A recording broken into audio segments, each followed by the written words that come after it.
You just bought a new gun and you think it's the latest, greatest thing. But the truth is, it started more than 100 years ago. We've come to the Cody Firearms Museum in Cody, Wyoming to trace the history of guns and to show you why the guns, the ammo, and the accessories that you use actually have a great history.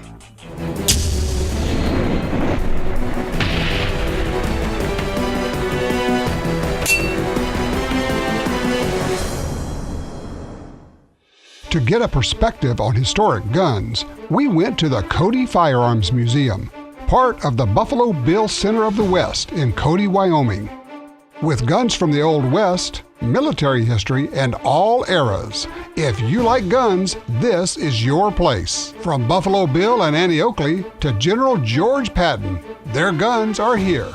Assistant Curator Ashley Lubinsky told us about the history of the bolt-action rifle.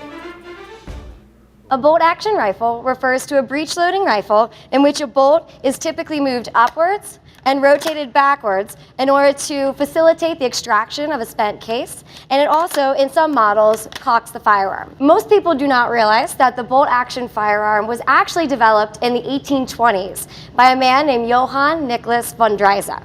And that firearm was initially called the Dreyse needle fire rifle. The bolt-action rifle is still used by the military and has been popular for over 100 years. One of the first things you think about when you're shopping for a rifle is the action length, short, standard, or long action. Well, what's all that mean? Well, this is a standard action. It's standard 30-06 length, and so the bolt comes back about this far. Let me show you. I'm going to go to a long action here. See how long this is? Well, if you have a really long cartridge, a 375 H&H or one of the cartridges based on that, you need this long bolt throw. Well, that can be a problem if you're working it, and if you don't come all the way back, you can short stroke it and end up jamming your rifle. So it's just a technique really more than anything else. Now this is a short action.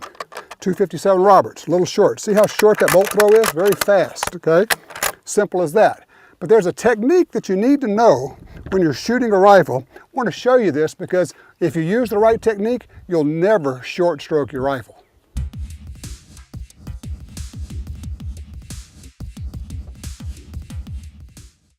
All right, I've loaded up my little 257 Roberts. I want to show you.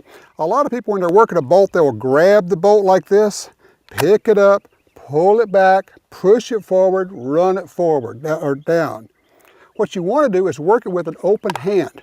It comes up like this, you pull back, you rotate your hand, shove forward and down. That way you take it all the way back to the end of the stop, so you're not going to short stop it and you're not going to short stroke it. Let me show you what I'm talking about here. So we'll get ready.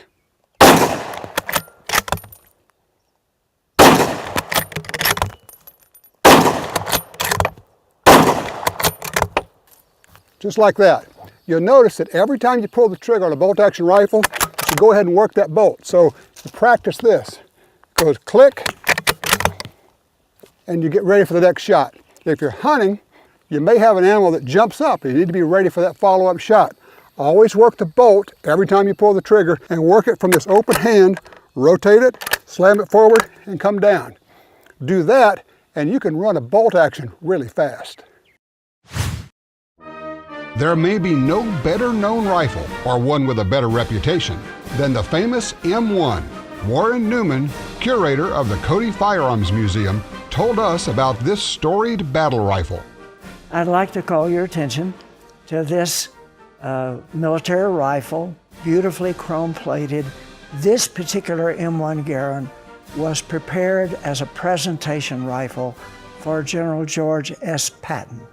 Sadly, because of injuries received in a vehicle accident, he died before it could be presented to him. The gun was still being finished in the Winchester Custom Shop at the time of his demise. This rifle was first combat tested in the Battle of the Philippines.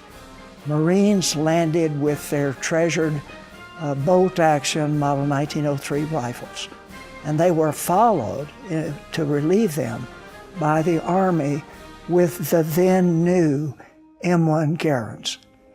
And after a few days of actual conflict, they learned a hard-taught lesson about the importance of superior firepower. In 1957, the M14 replaced the M1 Garand as the official infantry rifle of the U.S. military forces. It was fed by a 20-round box magazine. It was capable of firing 700 to 750 rounds a minute. So the lesson of superior firepower carried over in the replacement of the M1 Garand with the M14.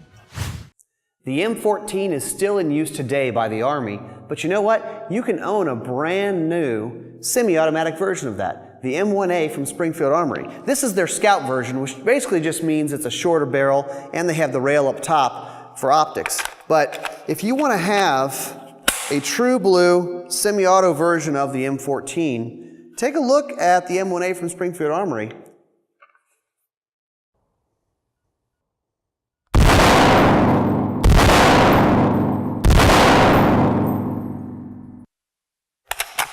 Did you see that? With this muzzle brake and the ports up here, the gun doesn't even jump up. Very controllable. So, if you like the M14, take a look at the semi-auto version from Springfield Armory, the M1A rifle.